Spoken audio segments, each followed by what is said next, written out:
Assalamualaikum warahmatullahi wabarakatuh. Perkenalkan, nama saya Putri Raina Alman dari Hubungan Internasional Undri Riau.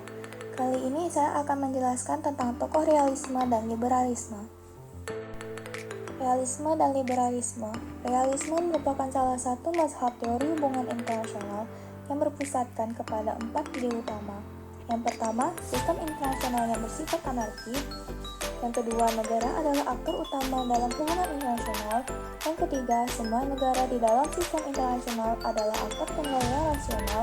Yang keempat, masalah utama dari masing-masing negara ialah kelangsungan hidup. Liberalisme adalah sebuah filosofi yang menjelaskan mengenai nilai dasar kebebasan individu, rasionalitas, moral, HAM, kesempatan dan kesetaraan hak baik semua individu. Ini saya akan menjelaskan satu tokoh dari realisme dan satu tokoh dari liberalisme. Pertama, saya akan menjelaskan salah satu tokoh dari realisme terlebih dahulu, yaitu Edward Hallett Carr atau biasa dikenal dengan E.H. Carr. Carr lahir pada tanggal 28 Juni 1892 di London, Britania Raya.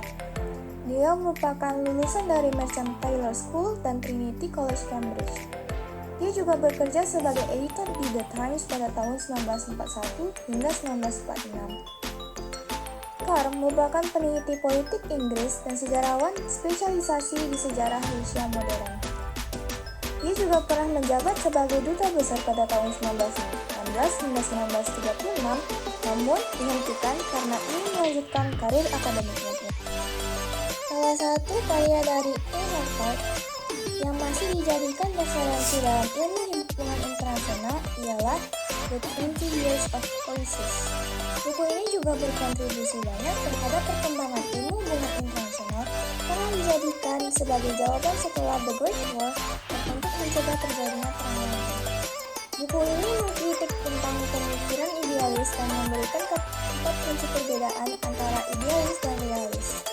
Buku ini sendiri bisa diketahui bahwa Carr pada saat itu sudah terpengaruh oleh pemikiran dari Hobbes dan Machiavelli mengenai realisme. Dalam buku The 20 Years of Crisis, terdapat 4 kunci perbedaan antara realis dan idealis.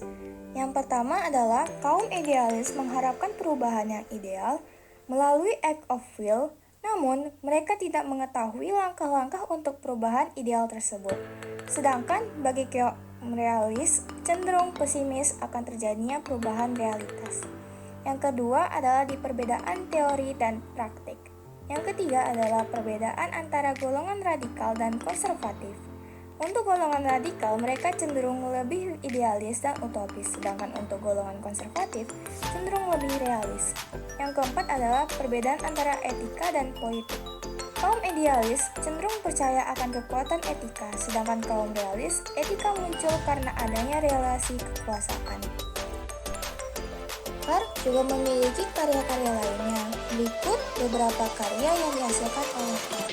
Yang pertama, biografi Michael Bakunin, A History of Soviet Russia, Interregnum, Sosialisme di Satu Negara, Foundation of a Planned Economy, A New Society, What is History, Before and After, dan Napoleon to Stalin.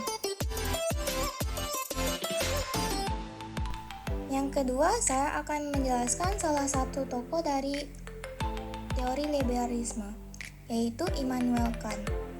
Immanuel Kant lahir pada tanggal 22 April 1724 di Königsberg, Kerajaan Prusia.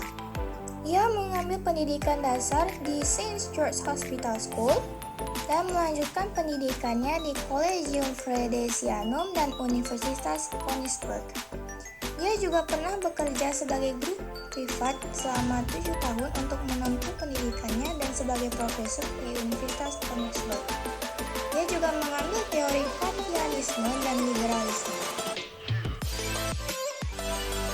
Yang sudah diketahui sebelumnya, Immanuel Kant merupakan salah satu pemikir liberalisme terdahulu yang bagi para penstudi ilmu HI kontemporer dijuluki sebagai kaum liberalis klasik.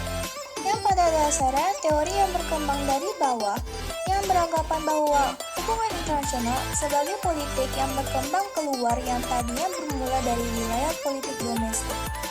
Titik tekan pandangannya mulai dari dalam yang selanjutnya diproyeksi keluar batas wilayah. Kant juga berpendapat bahwa negara-negara di dunia selalu menginginkan kerjasama yang menguntungkan meskipun terkadang mereka harus kehilangan kekuasaannya dan bergantung satu sama lain atau tidak merdeka. Untuk mencapai perdamaian tersebut, demokrasi harus menjadi sistem semua negara yang harus disebarluaskan. Pemikir liberal juga percaya bahwa negara yang mengadopsi sistem demokrasi akan mengurangi kemungkinan dirinya untuk berperang.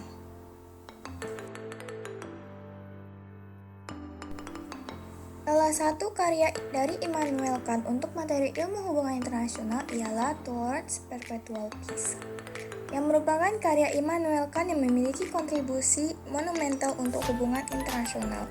Di dalamnya, Kant berargumen tentang bagaimana perdamaian dunia dicapai. Ide dasar yang dituliskan ialah bahwasanya perdamaian dunia hanya mungkin dicapai ketika interaksi hubungan internasional meniru hubungan antar individu di dalam suatu masyarakat yang adil, di mana rule of law menjadi prinsip dasar berinteraksi. Memiliki karya-karya lainnya baik di dalam materi ilmu hubungan internasional maupun di luar materi ilmu HI. Berikut beberapa karyanya. Yang pertama, Critique of Pure Reason, Groundwork of the Metaphysics of Morals, Kritik atas akal budi praktis, Critique of Judgment, The Metaphysics of Morals, Answering the Question What is Enlightenment, Towards to Perpetual Peace, Agama di dalam batas-batas rasio murni, Kant Political Warning, dan lain sebagainya. Yang presentasi saya, mohon maaf apabila ada kesalahan dan kekurangan. Wassalamualaikum warahmatullahi wabarakatuh.